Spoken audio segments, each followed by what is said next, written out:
Hi hello ಎಲ್ಲರಿಗೂ ಸ್ವಾಗತ ಸುಸ್ವಾಗತ. ನಿಮ್ಮ ಜೊತೆ ನನ್ನ ಕಥೆ ಏನಾಗಿದೆ ನೋಡೋಣ ಬನ್ನಿ. ಇಲ್ಲಿ ದೇವಿಯಾನಿ ಮತ್ತೆ ಅಂಜುನ ಓಡಿಸ್ಕೊಂಡು ಹೋಗುತ್ತೆ. ನಾಗದೇವತೆ ಓಡಿಸ್ಕೊಂಡು ಹೋಗ್ತಿದ್ದಾಗಿ ಹೆದರ್ಕೊಂಡು ಓಡ್ತಾರೆ. ಅವರಿಬ್ರು ಕೂಡ ಕೊಲ್ಲೋಕ್ ಹೋದ್ರೆ ಸುಮ್ಮನೆ ಬಿಡ್ತಿದ್ದ ದೇವರು ಅಂದಾಗ ಅವ್ರಿಗೆ ಸರಿಯಾದಂತ ಶಿಕ್ಷೆಯನ್ನು ಕೊಡ್ತಕ್ಕಂಥದ್ದು ಸರ್ವೇ ಸಾಮಾನ್ಯ. ಈ ಕಡೆ ಭೂಮಿ ಎಲ್ಲಾ ಪೂಜೆನೂ ಮಾಡ್ಬಿಟ್ಟು ನಮ್ಮ ಈ ಮುತ್ತೈದೆತನ ಕಿತ್ಕೊಳ್ಳಿಕ್ ಸಾಧ್ಯನೇ ಇಲ್ಲ ಸಾಹೇಬ್ರೆ ಅಂತೇಳಿ ಕುಂಕುಮ ಇಡ್ತಾಳೆ. ದೇವ್ರ ಪ್ರಸಾದನ ಕುಂಕುಮ ಇಟ್ಟ ಮೇಲೆ ಅಜಿತ್ ಹೊರಗಡೆ ಕರ್ಕೊಂಡು ಹೋಗ್ತಾನೆ. ಹೇಳು, ನಾನು ನಿನ್ಗೆ ಏನಾಗ್ಬೇಕು? ನಾನು ನಿನಗೆ ತಾಳಿ ಕಟ್ಟಿದ್ದೀನಿ, ನಿಜ ಹೌದಲ್ವಾ ಅಂತ ಹೇಳಿ ಕೇಳಿದಾಗ, ಏನಕ್ಕೋಸ್ಕರ ಇದೆಲ್ಲ ಪೂಜೆ ಮಾಡಿದೆ ಅಂತ. ಸಾಹೇಬ್ರೆ, ನನಗೆ ನೀವು ಅವತ್ತು ನನ್ನನ್ನ ರಕ್ತ ಎಲ್ಲ ಕೊಟ್ಟು ಆಸ್ಪತ್ರೆಯಲ್ಲಿ ಕಾಪಾಡ್ಕೊಂಡ್ರೆ, ನನಗೇನಾರ ಆದ್ರೆ ನೀವೇನ್ ಮಾಡ್ತೀರಿ? ಪ್ರಾಣ ಕೊಟ್ಟು ಕಾಪಾಡ್ಕೊಳ್ತೀವಿ. ನನ್ಗೇನ್ ಮಾಡ್ತಿದ್ದೆ? ನಿಮ್ಗೂ ಅಷ್ಟೇ ಪ್ರಾಣ ಕೊಟ್ಟು ಕಾಪಾಡ್ತಾ ಇದ್ದೀನಿ ಅಷ್ಟೇ. ತಪ್ಪೇನಿದೆ ಹೇಳಿ? ಹೌದಲ್ವ? ಒಬ್ಬ ಸ್ನೇಹಿತ ಚೆನ್ನಾಗಿರ್ಲಿ ಅಂತ ಹೇಳಿ ನಾನು ಈ ರೀತಿ ಮಾಡ್ತಾ ಇರೋದು ಪೂಜೆನ ಅಂತ ಹೇಳಿ ತಪ್ಪಿಸ್ಕೊಳ್ತಾಳೆ. ಆದ್ರೂ ಕೂಡ ಅವನ ಆಯಸ್ಸು 100 ವರ್ಷ ಚೆನ್ನಾಗಿರ್ಲಿ ಅಂತ ಹೇಳಿ ಮಾಡ್ತಾಳೆ. ಅಜ್ಜಿ ನೋಡ್ಬಿಡ್ತಾರೆ, ಕೈ ಇಟ್ಕೊಂಡು ಬರ್ತಾ ಇದ್ರೆ, ಏನೋ ಇದು ಬಿಡು ಕೈನ ಅಂತ ಕೈ ಬಿಡಿಸ್ತಾರೆ. ಬಿಡ್ತಿದ್ದಾಗೇನೆ, ಸರಿ ನೀವೆಲ್ಲ ಇಲ್ಲಿ ಜಮಾಯಿಸಿರಲ್ಲ ಯಾತಕ್ಕೆ ಅಂತ ಅಂದಾಗ, ರಾಮಣ್ಣ ಇದ್ದವರು ಏನಿಲ್ಲ ಮುತ್ತೈದೆತನ ತಾಳಿ ಬಗ್ಗೆ ಚೆನ್ನಾಗಿರ್ಲಿದ್ದು ಪೂಜೆತ ಅಂತ ಅಂದಾಗ, ಅದಕ್ಕೆ ಶ್ರವಣ ಅತಿ ಹಂಗಲ್ಲ, ಮುಂದೆ ಬರೋ ಅಂತ ಗಂಡ ಒಳ್ಳೆ ಗಂಡ ಸಿಗ್ಲಿ ಅಂತ ಹೇಳಿ ಮಾಡ್ತಾ ಇದ್ದಾಳೆ ನನ್ನ ಮಗಳು ಪೂಜೆನ. ಅದಕ್ಕೆ ಅಜ್ಜಿ ಅಂತಾರೆ, ಒಬ್ಬ ಮನಸ್ವಿನಿ, ನೀನ್ ಪಡೆಯಕ್ಕೆ ಎಷ್ಟು ಪುಣ್ಯ ಮಾಡಿದ್ನಮ್ಮ, ಒಳ್ಳೆ ಗಂಡ ಸಿಗ್ಲಿ ಅಂತ ಪೂಜೆ ಮಾಡ್ತಾ ಇದೀಯ, ಒಳ್ಳೆವನಾಗಿರ್ಲಿ ಅಂತ ಹೇಳಿ ಪುಣ್ಯ ಮಾಡಿದ ನಾನು ಅಂತ ಹೇಳಿ ಅಜ್ಜಿ ಅಂತಾರೆ. ಬಿಡು ಕೈನ, ನೀನು ಗಂಡನ ನೀನು ಹೇಳ್ತೀನಿ ಇಲ್ಲ ತಾನೆ, ಬಿಡು ಕೈನ ಅಂತೇಳಿ ಕೈ ಬಿಡಿಸ್ತಾರೆ. ಕೈ ಬಿಡಿಸಿದ್ಮೇಲೆ ಈ ಕಡೆ ಶ್ರವಣ ಅಂತೂ ಇಂತೂ ಪರ ವಹಿಸ್ಕೊಳ್ತಾನೆ. ವಹಿಸ್ಕೊಂಡಲ್ಲಿ ಪ್ಯಾಚಪ್ ಮಾಡ್ಬಿಡ್ತಾರೆ. ಸರಿ, ಎಲ್ರು ನಿಂತಿರ್ಬೇಕಾದ್ರೆ ಅಶೋಕ್ ಚಂದ್ರಿಕಾ ಹೋಗ್ಬಿಟ್ಟು, ಏನಮ್ಮ ನೀನು ಇದೀನಿ, ಏನೋ ಅದ್ಭುತ ತೋರಿಸಿ ಅಂತ ಕರ್ಕ ಬಂದಲ್ಲಮ್ಮ ಅಂದಾಗ ಅಷ್ಟೆಲ್ಲ ಅರ್ಚಕರು ಬರ್ತಾರೆ. ಅರ್ಚಕರು ಬಂದ್ಮೇಲೆ ಬನ್ನಿ ಪುರೋಹಿತ್ರೆ, ಮುಹೂರ್ತ ಫಿಕ್ಸ್ ಆಯ್ತಾ ಅಂತ ಅಂದಾಗ, ಅದಕ್ಕೆ ರಾಮಣ್ಣ ಅಂದ್ರೆ, ಯಾವ್ದಮ್ಮ ಮುಹೂರ್ತ, ಜಾತಕ ಏನಿಲ್ಲ ಕಣೋ, ಚಂದ್ರಿಕಾ ಮತ್ತೆ ರಾಜೇಂದ್ರ ಮದ್ವೆ ಆಗಿ ಆಗ್ಲೇ 25 ವರ್ಷ ಬರ್ತಾ ಇದೆ, ಹಾಗಾಗಿ ಅವ್ರಿಬ್ರು ಕೂರಿಸಿ ಸತ್ಯನಾರಾಯಣ ಸ್ವಾಮಿ ಪೂಜೆ ಮಾಡ್ಸೋಣ ಅಂತ ಹೇಳಿ ಪುರೋಹಿತರಿಗೆ ಹೇಳಿದೆ. ಅಮ್ಮ ನನ್ ಕಂಡ್ರೆ ನಿನ್ಗೆ ಎಷ್ಟು ಪ್ರೀತಿ ನಮ್ಮ ಅಂತ ಹೇಳಿ ಕೊಡ್ತಾಳೆ. ಅದಕ್ಕೆ ಪುರೋಹಿತರಿದ್ದರು, ಅಮ್ಮ ಇನ್ 3 ದಿನದಲ್ಲಿ ಒಳ್ಳೆ ಮುಹೂರ್ತ ಇದೆ, ಮಾಡ್ಬೋದು ಅಂತ ಹೇಳ್ತಾರೆ. ಅದಕ್ಕೆ ಅಜ್ಜಿ ಅಂತಾರೆ, ನಿನಗಿಂತನೂ ನನಗೆ ಮಗನಾಗಿರುವಂತ ನನ್ನ ಅಳಿಯನ್ ಕಂಡ್ರೆ ತುಂಬಾ ಪ್ರೀತಿ. ಅಷ್ಟರಲ್ಲಿ ಪಾಪ ಕೇಶವ ಇದ್ದವನು, ಯಾವ ಸೀಮೆ ಅಳಿಯನೋ ಅವನು, ಆ ಸೀಮೆಗಿಲ್ಲದ್ದು ಮನೆ ಮಕ್ಳಿಗಿಲ್ಲದ್ದು ಅವನಿಗೆ ಪ್ರೀತಿ ಅಂದಾಗ, ರಾಮಣ್ಣ ಇದ್ದವ್ರು ಹೇಳ್ತಾರೆ, ಕೇಶವ ಎಷ್ಟು ಸಾರಿ ಹೇಳಿಲ್ಲ ನಾನು ನಿನಗೆ, ಹಾಗೆಲ್ಲ ಬಾವನ ಮೇಲೆ ನಿಲ್ಸ್ಕೋಬಾರ್ದು, ಮಾತಾಡಬಾರ್ದು ಕೆಟ್ಟದಾಗಿ ಅಂತ ಹೇಳಿ ಸುಮ್ಮನಾಗ್ತಾರೆ. ಈ ಕಡೆ ಭೂಮಿ ದೇವ್ರ ಮೇಲೆ ಪ್ರಸಾದ ಇಟ್ಟು ಮತ್ತೆ ನಮಸ್ಕಾರ ಮಾಡ್ಕೊಡ್ತಾಳೆ. ಆನಂತರ ಶ್ರವಣ ಬಂದ್ಬಿಟ್ಟು ಭೂಮಿ ರಾಮಣ್ಣನು ಅಂತಾರೆ, ಭೂಮಿ ಎಲ್ರಿಗೂ ದೇವ್ರ ಪ್ರಸಾದ ಕೊಟ್ಬಿಡಮ್ಮ ಅಂತ ಹೇಳಿ. ಸರಿ, ಎಲ್ರಿಗೂ ಪ್ರಸಾದ ಕೊಡ್ತಾ ಇರ್ತಾರೆ. ಈ ಕಡೆ ಭೂಮಿ ಅಜಿತನಿಗೆ ಮಾತ್ರ ಅವ್ರಿಗೆ ಒಬ್ರಿಗೊಬ್ರು ಅನುಮಾನ ಮಾತ್ರ ಕ್ಲಿಯರ್ ಆಗಿಲ್ಲ. ಅವಳು ಯಾಕೆಂದ್ರೆ ಪದೇ ಪದೇ ಕುಂಕುಮ ಇಟ್ಕೊಳ್ತಾ ಇರೋದನ್ನ ನೋಡೇ ಅಜಿತ್ತು, ಏನು ಇದ್ರ ಅರ್ಥ ಮಾಂಗಲ್ಯಕ್ಕೆ, ಅಗ್ನಿ ಸಾಕ್ಷಿಯಾಗಿ ನಾನು ಕಟ್ಟಿದ್ದೀನಿ. ಸರಿ ಹೌದು ಸಾಹೇಬ್ರೆ, ಮೊದ್ಲೇ ಹೇಳಿದ್ನಲ್ಲ ಮುತ್ತೈದೆತನ ಕಿತ್ಕೊಳಕ್ಕಾಗಲ್ಲ ಅಂತ ಹೇಳಿ, ಆದ್ರೂ ಗೆಳೆಯನಿಗೋಸ್ಕರ ಮಾಡಿದೀನಿ, ಯಾಕೆ ಇಷ್ಟ ಇದ್ ಮಾಡ್ತೀರಾ, ಹೌದಲ್ವಾ, ಏನಾದ್ರು ನಿಮ್ ಮನ್ಸಲ್ಲಿ ಇದ್ರೆ ಹೇಳಿ, ಪ್ರೀತಿ ಏನಾದ್ರೂ ಅಂತ ಹೇಳ್ತಾರೆ.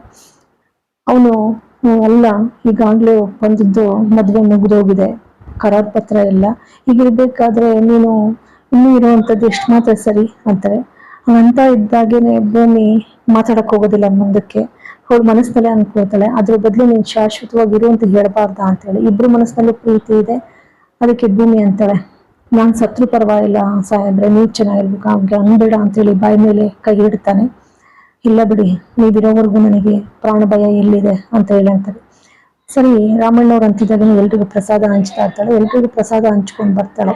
ದೇವ್ಯಾನಿಗೆ ಅಲ್ಲಿ, ಯಾಕೆಂದ್ರೆ ಅವನು ಹಿಂದೆ ಕೆಂಡ ತುಳಿದು ಬದುಕಿಸಿರ್ತಾನೆ ಭೂಮಿನ, ಅದನ್ನು ಕೂಡ ಹೇಳ್ತಾಳೆ, ನೀವತ್ತು ನಿಮ್ಮ ಪ್ರಾಣನ ಲೆಕ್ಕಿಸ್ತೇ ಕೆಂಡ ತುಂಡು ನನ್ನ ಪ್ರಾಣ ಉಳಿಸಿರ್ಬೇಕಾದ್ರೆ ಇದು ಮಹಾ ದೊಡ್ಡದಲ್ಲ, ಸುಮ್ಮನಿರಿ ಅಂತೇಳಿ ಅವಳು ಕೂಡ ಸುಮ್ಮನೆ ಹಾಕ್ಸಿರ್ತಾಳೆ. ಇಲ್ಲಿ ಪ್ರಸಾದ ಹಂಚೋಕೆ ಅಂತ ನಿಂತ್ಕೊಂಡಾಗ ಎಲ್ರಿಗೂ ಹಂಚ್ಕೊಂಡ್ ಬರ್ತಾಳೆ. ಹಂಚ್ಕೊಂಡ್ ಬರ್ಬೇಕಾದ್ರೆ ಅಜಿತನ ಮುಂದೆ ನಿಂತ್ಕೊಳ್ತಾಳೆ. ಅಜಿತ ತಾನೇ ಕುಂಕುಮ ಇಡ್ತಾನೆ. ಕುಂಕುಮ ಇಟ್ಟ ಮೇಲೆ ಸಂಗೀತ ಇದ್ದವರು, ನಿಂತ್ಕೊಳ್ಳಿ ನೀವಿಬ್ರು ಜೋಡಿನಲ್ಲಿ, ಒಬ್ರಿಗೊಬ್ರು ಪ್ರಾಣ ಕೊಡಕ್ಕೆ ಸಿದ್ಧವಾಗಿರುವಂತ ಗಂಡ ಅಂತೀರಿ, 7 ಜನ ಬಂದ ನಿಮ್ದು ಯಾಕೆ ದೃಷ್ಟಿನೂ ಬೀಳ್ದೇ ಇರ್ಲಿ ಅಂತ ಹೇಳಿ ದೃಷ್ಟಿ ತೆಗಿತಾಳೆ. ಅಮ್ಮ ಅಜ್ಜಿ ಬಂದ್ಬಿಟ್ಟು, ಅಜ್ಜಿಗೆ ದೃಷ್ಟಿ ತೆಗಿತೀನಿ ಸುಮ್ಮನೆ ಅಂತ ಹೇಳಿ ತೆಗಿತಾರೆ. ತೆಗ್ದಾಗ್ತಿದ್ದಾಗೇನೆ ಇಲ್ಲಿ ಪ್ರಸಾದ ಹಂಚ್ಕೊಂಡ್ ಬರ್ತಾಳೆ. ಪ್ರಸಾದ ಹಂಚ್ದಾಗೇನೆ ದೇವಿಯಾನಿಗೆ ಅಲ್ಲಿ ದೇವ್ರ ಪ್ರತ್ಯಕ್ಷ ಆಗಿದ್ದು, ನಾಗದೇವ್ರು ಬಂದಿದ್ದು ಭಯ ಆಗ್ಬಿಡುತ್ತೆ ಅವಳಿಗೆ. ಅದಕ್ಕೆ ಬೇಡವೇ ಬೇಡ ಪ್ರಸಾದ ಅಂತೇಳಿ, ನನಗೆ ಕುಂಕುಮ ಕೊಡ್ಬೇಡಮ್ಮ, ನಾನು ತಗೊಳಂಗಿಲ್ಲ ಅಂತೇಳಿ, ಸಾರಿ ಅಮ್ಮ ಅಂತ ಹೇಳಿ ತಗೋ ಹಂಚು ಅಂತ ಹೇಳಿ ಹಂಚಿಗೆ ಕೊಡ್ತಾಳೆ. ಎಲ್ರಿಗೂ ಕೂಡ ಹಂಚ್ಕೊಂಡು ಬರ್ತಾಳೆ ಪ್ರಸಾದನ. ಎಲ್ರಿಗೂ ಹಂಚ್ಕೊಂಡ್ ಬರ್ತಿದ್ದಾಗೇನೆ ಅಷ್ಟರಲ್ಲಿ ಅಜ್ಜಿ ಬರ್ತಾರೆ. ಏನೆಲ್ಲ ಮೇಳೈಸಿದಾರಲ್ಲ, ಏನು ಪ್ರಸಾದ ಹಂಚಿದೆ, ಕೂಡಿ ನನಗೂ ಪ್ರಸಾದ ಅಂತಾರೆ. ಎಲ್ರಿಗೂ ಕೊಟ್ಟಂಗೆ ಅಜ್ಜಿಗೂ ಕೂಡ ಕೊಡ್ತಾಳೆ ಪ್ರಸಾದನ. ಪ್ರಸಾದ ಎಲ್ಲ ಹಂಚಿ ಆದ್ಮೇಲೆ ಎಲ್ರು ಖುಷಿಯಾಗಿ ಆ ಪ್ರಸಾದ ತಗೊಳ್ತಾರೆ. ಇಲ್ಲಿ ಶಾರದಮ್ಮನ ಕಾಲಿಗೆ ಬಿದ್ದು ನಮಸ್ಕಾರ ಮಾಡ್ಕೊಳ್ತಾಳೆ. ನಮಸ್ಕಾರ ಮಾಡ್ಕೊಂಡಾಗ ಆಯುಷ್ಮಾನ್ ಭವ ಅಂತ ಹೇಳಿ ಆಶೀರ್ವಾದ ಮಾಡ್ತಾಳೆ ಶಾರದಾ. ನಿಜಕ್ಕೂ ಕೂಡ ಅವಳ ಮಗಳೇ ಅಲ್ವಾ, ತನ್ನ ಮಗಳಿಗೆ ಆಶೀರ್ವಾದ ಮಾಡೋದ್ರಲ್ಲಿ ತಪ್ಪೇನಿಲ್ಲ. ಇಬ್ರು ಅಮ್ಮ ಮಗಳು, ಅಪ್ಪ ಅಮ್ಮ ಅಲ್ಲೇ ಇದ್ದಾರೆ ಜೊತೆನಲ್ಲಿ. ಅವ್ರ ಅಪ್ಪ ಅಮ್ಮನ ಆಶೀರ್ವಾದನೇ ಅವ್ರು ಪಡ್ಕೊಂಡಿದ್ದಾಳೆ. ನಿಜಕ್ಕೂ ಕೂಡ ಪುಣ್ಯವಂತೆ. ಇಲ್ಲಿ ದೇವಿಯಾನಿ ಹುಡ್ಕೊಂಡು ನೋಡ್ತಾ ಇರ್ತಾಳೆ. ಯಾಕೆಂದ್ರೆ ಕೊಲ್ಲಕ್ಕೆ ಹೋಗಿದ್ದಳನೆ ಸಂಹಾರ ಆಗುವಂತ ಸ್ಥಿತಿನಲ್ಲಿ ಇದ್ಲು. ಏನೋ ಅಕಸ್ಮಾತ್ ಆಗಿ ತಪ್ಪಿಸ್ಕೊಂಡ್ಲು. ಆದ್ರೂ ಕೂಡ ಪಾಪಿ ಹತ್ರನೂ ಪಾಪ ಆಶೀರ್ವಾದ ಪಡ್ಕೊಡ್ತಾವೆ ಎರಡೂ ಕೂಡ. ಇವಳು ಮಾತ್ರ ಹಂಚು ಹುಡ್ಕೊಂಡು ನೋಡ್ತಾ ಇರ್ತಾಳೆ, ಎಲ್ಲೆಲ್ಲಿ ಹೋದ್ರು ಬದುಕ್ ಬರ್ತಾಳಲ್ಲ ಅಂತ ಹೇಳಿ. ದೇವರ ಆಶೀರ್ವಾದ. ಮೊದ್ಲು ಇವರಿಬ್ರನ್ನ ಮುಗಿಸ್ಬೇಕು, ಇವರಿಬ್ರು ಹೋಗ್ಬಿಟ್ರೆ ಸರಿ ಹೋಗ್ತದೆ. ಹೀಗೆ ಅಂತೂ ತನ್ನ ಪ್ಲಾನು ಹಂತವಾಗಿ ಫ್ಲಾಪ್ ಆಗ್ತಾನೆ ಇದೆಯಲ್ಲ, ಏನ್ ಮಾಡಿದ್ರು ಕೂಡ ಫಲಿಸ್ತಾ ಇಲ್ವಲ್ಲ ಅಂತ ಹೇಳಿ ಚಿಂತೆ ಮಾಡ್ತಾಳೆ. ಮಚ್ಚಿಗೆ ನಮಸ್ಕಾರ ಮಾಡ್ಕೋದ, ನನಗೇನು ನಮಸ್ಕಾರ ಮಾಡ್ಕೋಬಿಡಿ, ಅದಕ್ಕೆ ಯಾವಾಗ ನನ್ನ ಆಶೀರ್ವಾದ ನಿನ್ ಮೇಲೆ ಇರುತ್ತೆ, ಇದು ಸಾಕು ಮಾಡ್ತೀಯಾ ಅಂತಾರೆ. ಸರಿ ಕಾಣ್ದಂಗೆ ಅಜಿತಿಗೆ ಕುಂಕುಮ ಇಟ್ಟೇ ಬಿಡ್ತಾಳೆ. ತಾಳಿ ಮೇಲ್ ಬಂದ್ಬಿಟ್ಟಿರ್ತದೆ. ಇನ್ನೇನು ಅಜ್ಜಿ ಹತ್ರಕ್ಕೆ ಹೋಗ್ಬೇಕು, ಅಷ್ಟರಲ್ಲಿ ಮಯೂರಿ ಬಂದಿದ್ದು ನನಗೆ ಫಸ್ಟ್ ಕೊಡಿಲಿ ಅಂತ ಹೇಳಿ ಅಡ್ಡ ನಿಂತ್ಬಿಟ್ಟು ತಾಳಿ ತೋರಿಸ್ತಾರೆ. ಆಗ ವೇಲು ಮುಚ್ಕೊಂಡು ಹೋಗಿ ಅಜ್ಜಿಗೆ ಪ್ರಸಾದ ಎಲ್ಲ ಹಂಚುತ್ತಾಳೆ. ಅಲ್ಲೂ ಕೂಡ ಯಾಕೆಂದ್ರೆ ಇನ್ನೆಲ್ಲಿ ಅಜ್ಜಿ ಒಂದು ಕ್ಷಣ ಯಾಮಾರಿದ್ರು ಕೂಡ ಭೂಮಿ ಮಾಂಗಲ್ಯ ನೋಡ್ಬಿಡ್ತಿದ್ರು. ಪಕ್ಕ ಯಾರನ್ನ ಮದ್ವೆ ಆಗಿದೆಯಾ, ಏನು ನೀನು ಯಾರು, ಎಲ್ಲ ತನಿಖೆನೂ ಶುರುವಾಗೋದು. ಫ್ಯಾಮಿಲಿಗೆ ಒಂದು ಖಂಡಿತವಾಗಿಯೂ ಕೂಡ ಬಂದ್ಬಿಡ್ತಿತ್ತು. ಅಕಸ್ಮಾತ್ ಆಗಿ ನೋಡ್ದಂತ ಮಯೂರಿ ಪಾಪ ಅಲ್ಲೂ ಕೂಡ ಉಳಿಸ್ತಾಳೆ. ಹೆಜ್ಜೆಗೂ ನಾವು ನೋಡ್ತಾ ಇರ್ತೇವೆ, ಪ್ರತಿಯೊಂದು ಹೆಜ್ಜೆಲೂ ಕೂಡ ಪಾಪ ಭೂಮಿನ ಕಾಪಾಡ್ತಾ ಬಂದಿರೋಳೇ ಮಯೂರಿ. ಇಂಥ ಹುಡುಗಿ ಪಾಪ ಸಂಗೀತಗೆ ಸೊಸೆ ಆಗ್ಬಾರ್ದ ಅನ್ಸುತ್ತೆ. ಒಳ್ಳೆ ಜನಕ್ಕೆ ಯಾವತ್ತೂ ಒಳ್ಳೆ ಸೊಸೆ ಎಂದಿರೇ ಬರ್ಬೇಕು. ಕೆಟ್ಟ ಹುಳುಗಳು ಸೇರ್ಕೊಬಿಟ್ರೆ ಪಾಪ ಅವ್ರ ಮನೇನೆ ನಾಶ ಮಾಡ್ಬಿಡ್ತಾರೆ. ಅಂತ ಕೆಟ್ಟ ಹುಳುಗಳನ್ನ ಪಡ್ಕೊಳಕ್ಕೆ ಮುಂದಾಗಿದ್ದಾರೆ ಪಾಪ.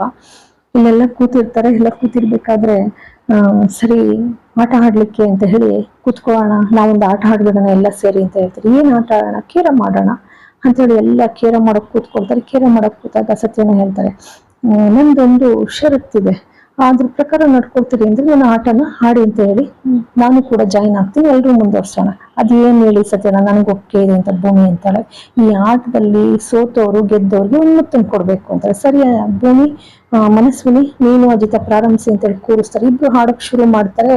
ಭೂಮಿ ಗೆದ್ದು ಬಿಡ್ತಾಳೆ, ಅಜಿತ ಸೋತ್ ಬಿಡ್ತಾನೆ. ಸೋತಿದ್ದಾಗಿದೆ ಸತ್ಯನ ಇದ್ದವ್ರು, ನಾನು ಏನ್ ಹೇಳಿದ್ದೆ ಆಟ ಷರತ್ತನ್ನ, ಈಗ ಅಜಿತ ಇಲ್ಲಿ ಬಂದು ಭೂಮಿಗೆ ಆದ್ರೆ ಮನಸ್ವಿನಿಗೆ ಮುತ್ತು ಕೊಡ್ಬೇಕು ಅಂತಾರೆ.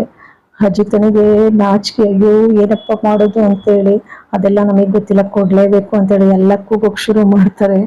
ಅಂತೂ ಇಂತೂ ಪಾಪ ಅಜಿತ ವಿಧಿ ಇಲ್ದಲೆ ಭೂಮಿಗೆ ಮುತ್ತು ಕೊಡಕ್ಕೆ ಅಂತ ಮುಂದಾಗ್ತಾನೆ. ಭೂಮಿನೂ ಕೂಡ ನಾಚ ನೀರ್ ಹಾಕ್ತಾಳೆ. ಯಾಕೆಂದ್ರೆ ಇಬ್ರು ಕೂಡ ಗಂಡ ಹೆಂಡತಿನೇ ಹಾಕ್ಬಿಟ್ಟಿದ್ದಾರೆ.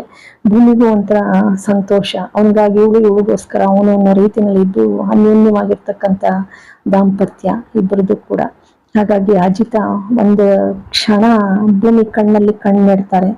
ಭೂಮಿಯು ಕೂಡ ಒಂದು ಕ್ಷಣ ಅವನ ಕಣ್ಣಲ್ಲಿ ಕಣ್ಣೋಟ ಬೆರ್ತು ಹವಾಕ್ಕಾಗಿ ನಿಂತ್ಕೊಳ್ತಾರೆ. ಇಲ್ಲಿ ಶ್ರವಣ್ ಸಂಗೀತ ಎಲ್ಲ ಖುಷಿಯಾಗಿ ನೋಡ್ತಾ ನಿಂತ್ಕೊಳ್ತಾರೆ. ಏನ್ ಮಾಡ್ತಾರೆ ಅಂತೇಳಿ ಕುತೂಹಲವಾಗಿ. ಅದು ದೇವಿಯಾನಿ ಅಂಜನಾ ಮಾತ್ರ ಮುರ್ಕೊಂಡು ಕೂತಿರ್ತಾರೆ ಇಬ್ರುವೆ. ಅಂತ ಅಜಿತ ಬಂದಿದ್ದುವೆ ಭೂಮಿ ಗಲ್ಲ ಹಿಡ್ಕೊಳ್ತಾನೆ. ಗಲ್ಲ ಹಿಡ್ಕೊಂತಿದ್ದಾಗೇನೆ ಭೂಮಿ ಸಂಪೂರ್ಣ ಮೈ ಮರ್ತು ಬಿಡ್ತಾಳೆ. ಅವಳಿಗೇನೋ ಒಂಥರ ರೋಮಾಂಚನ ಆಗುತ್ತೆ ಅವನ ಕೈ ಸ್ಪರ್ಶ ಅವಳ ಕೆನ್ನೆ ಮೇಲೆ ಆಗ್ತಿದ್ದಾಗೇನೆ. ಹಾಗಾಗಿ ಮೈ ಮರ್ತು ನಿಂತ್ಕೊಳ್ತಾಳೆ. ಅಂತೂ ಅಜಿತ ಅಷ್ಟೇ ಪ್ರೀತಿಯಿಂದ, ಅಷ್ಟೇ ನಿರ್ಮಲ ಮನಸ್ಸಿನಿಂದ, ಆತ್ಮಪೂರ್ವಕವಾಗಿ ಅವಳನ್ನ ಇಷ್ಟಪಡ್ತಾ ಇರೋದ್ರಿಂದ ಆ ಪ್ರೀತಿಪೂರ್ವಕವಾದಂತ ಮುತ್ತನ್ನ ಅವಳನ್ನ ಕೆನ್ನೆಗೆ ಕೊಡ್ತಾನೆ. ಆದ್ರೆ ಭೂಮಿ ಕೂಡ ಯಾವುದೇ ಕಾರಣಕ್ಕೂ ಕೂಡ ನಕಾರ ಮಾಡೋದಿಲ್ಲ. ಅದು ಎಲ್ರ ಮುಂದೆ ಕೂಡ ಇಬ್ರು ಕೂಡ ನಾಚ್ಕೊಳ್ಳೋದಿಲ್ಲ. ಎಷ್ಟೋ ದಿನಗಳಿಂದ ದೂರ ಆದಂತಹ ಜೋಡಿಗಳು ಒಂದಾಗ್ತಾರಲ್ಲ, ಹಾಗೆ ಇಲ್ಲಿಗೆ ಸಂಚಿಕೆ ಮುಕ್ತಾಯವಾಗ್ತದೆ. ಎಲ್ರಿಗೂ ಕೂಡ ಅನಂತ ಧನ್ಯವಾದಗಳು.